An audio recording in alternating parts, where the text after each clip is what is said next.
আপনি কি কখনো ভেবে দেখেছেন পৃথিবীর বহু মানুষকে আল্লাহ এই চোখ দেয় নাই? আপনি জানেন এই চোখের কত দাম? আল্লাহ আপনাকে আমাকে দয়া করে মায়া করে চোখ দিয়েছেন।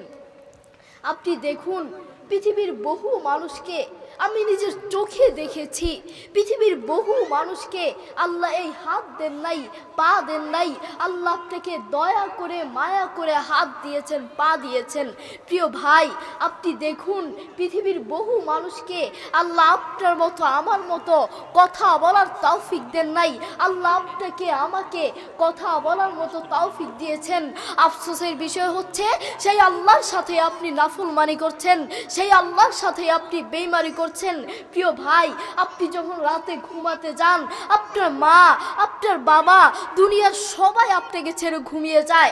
আপনার ভাই বোন এবং কি আপনার আত্মীয় স্বজন সবাই আপনাকে ছেড়ে ঘুমিয়ে যায়, কিন্তু আপনাকে ছেড়ে একজন ঘুমায় না। তিনি হচ্ছে আল্লাহ সুবহানাহু ওয়া তাআলা। লা তাখুযুহু সিরাতুন ওয়ালা নাউম, লা তাখুযুহু সিরাতুন ওয়ালা নাউম। আল্লাহ সুবহানাহু ওয়া তাআলা কখনো ঘুমান না। আফসোসের বিষয় হচ্ছে সেই আল্লাহর সাথেই আপনি নাফরমানি করছেন, সেই আল্লাহর সাথে আপনি বেঈমানি করছেন। যেই আল্লাহ আপনাকে কথা বলার মতো তৌফিক দিয়েছেন, সেই আল্লাহর দেয়া মুখ দিয়ে আপনি খারাপ কথা বলছেন। যেই আল্লাহ আপনাকে চোখ দিয়েছেন, সেই আল্লাহর দেয়া চোখ দিয়ে আপনি মোবাইলে অশ্লীল ভিডিও দেখছেন। প্রিয় ভাই, যেই আল্লাহ আপনাকে মায়া করে দয়া করে বাঁচিয়ে রেখেছেন, সেই আল্লাহর সাথে আপনি নাফরমানি করছেন। ভাই, আপনি বাংলাদেশের হাসপাতালগুলোতে গিয়ে দেখেন, সেই হাসপাতালে বহু মানুষকে আল্লাহ ক্যান্সার দিয়েছে। ক্যান্সারের যন্ত্রণায় হাসপাতালের বিছানায় ব্যথার যন্ত্রণায় ছটফট করছে। পৃথিবীর বহু মানুষকে আল্লাহ বড় বড় রোগ দিয়েছেন, হাসপাতালের বিছানায় ব্যথার যন্ত্রণায় ছটফট করছে।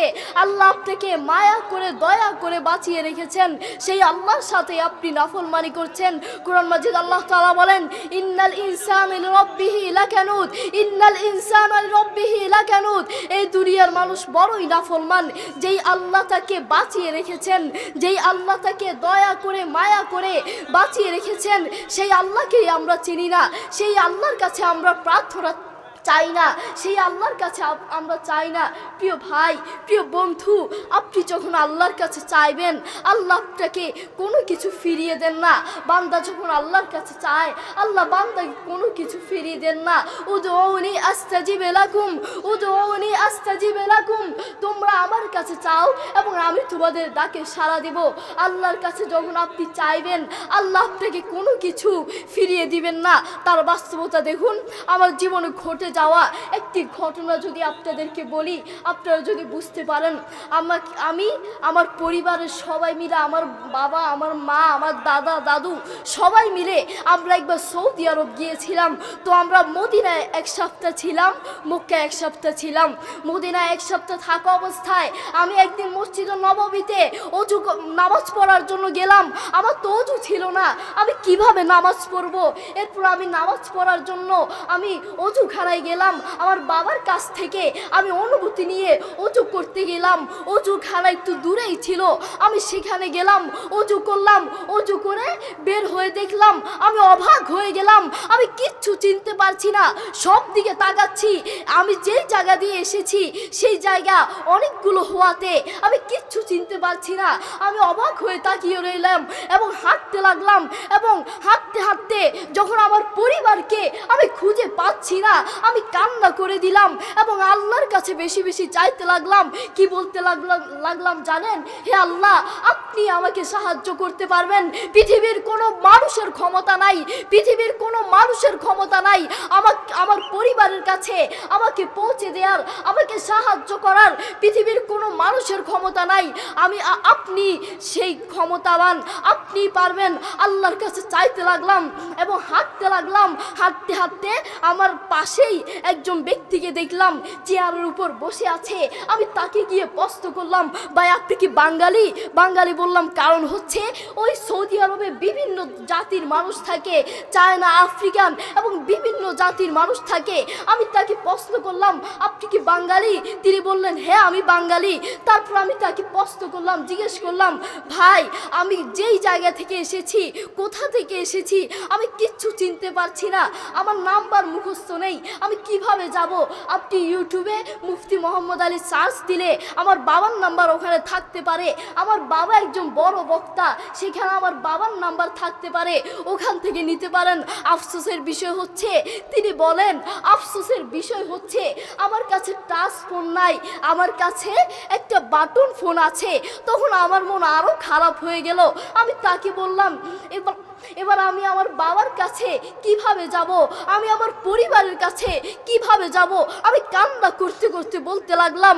তখন তিনি বললেন, তোমার কোনো টেনশন করার দরকার নাই, তুমি আমার সাথে আসো, আমি তোমাকে সামনে নিয়ে যাই। যদি সেখানে তোমার মা বাবা তোমার পরিবারকে দেখো, তুমি সেখানে চলে যেও। এরপর আমি তার সাথে যেতে লাগলাম, হাঁটতে লাগলাম। তখন মনে মনে একটা আশা ছিল, তো আল্লাহ তুমি আমাকে সাহায্য করতে পারবা, পৃথিবীর কোনো মানুষের ক্ষমতা নাই। হাঁটতে হাঁটতে এরপর একটু দূরেই দেখলাম আমাদের পরিবারের সবাই বসে আছে। এরপর আমি আমার মার কাছ থেকে, বাবার কাছ থেকে অনুমতি নিয়ে আমার পরিবারের কাছে চলে গেলাম। সুবহানাল্লাহ। দেখেছেন, বান্দা যখন আল্লাহর কাছে চায়, আল্লাহ বান্দাকে কোনো কিছু ফিরিয়ে দেন না।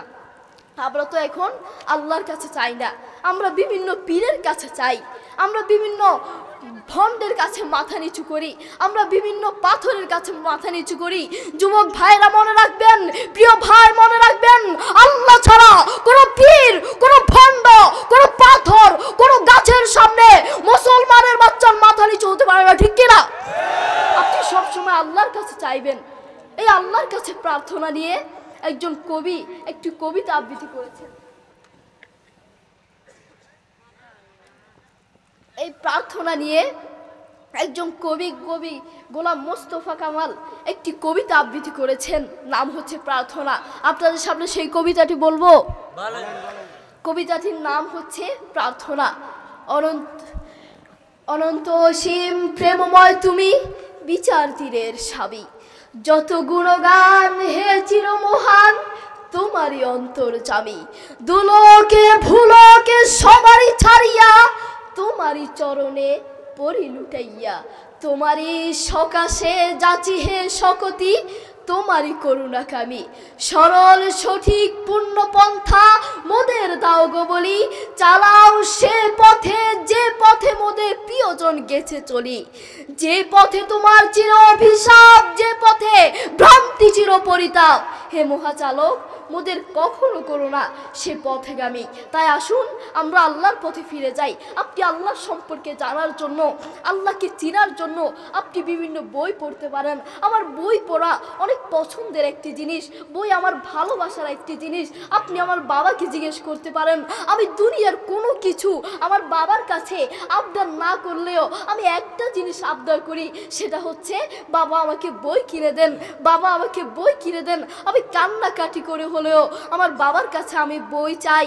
পরশুদিন কালকে আমাদের ফেনীতে একটা মেলা হয়েছিল, বই মেলা, সেখানে আমি গিয়ে ইচ্ছা মতো বই কিনলাম। আমার বই পড়া অনেক পছন্দ। আপনারাও আপনাদের সন্তানদেরকে বই পড়ার সুযোগ করিয়ে দিবেন। আফসোসের বিষয় হচ্ছে, বহু মাকে দেখা যায়, বহু বাবাকে দেখা যায়, তার সন্তান যদি তার কাছে গাড়ি চায়, তার সন্তান যদি তার কাছে মোবাইল চায়, তার সন্তান যদি তার কাছে খেলনা চায় কিনে দেয়, যদি বই চায় বই কিনে দেয় না। মনে রাখবেন, ওটা বাপ নামের কলঙ্ক, ওটা বাপ নামের অযোগ্য। কথা বলেন ঠিক কিনা? আপনারা আপনাদের সন্তানদেরকে বই দিবেন, বই পড়লে জ্ঞান ভালো থাকে, আল্লাহর পথে ফিরে আসতে পারবে। আল্লাহ তাআলা আমাদের সবাইকে বুঝার তৌফিক দান করুন। আসসালামু আলাইকুম ওয়া রাহমাতুল্লাহ।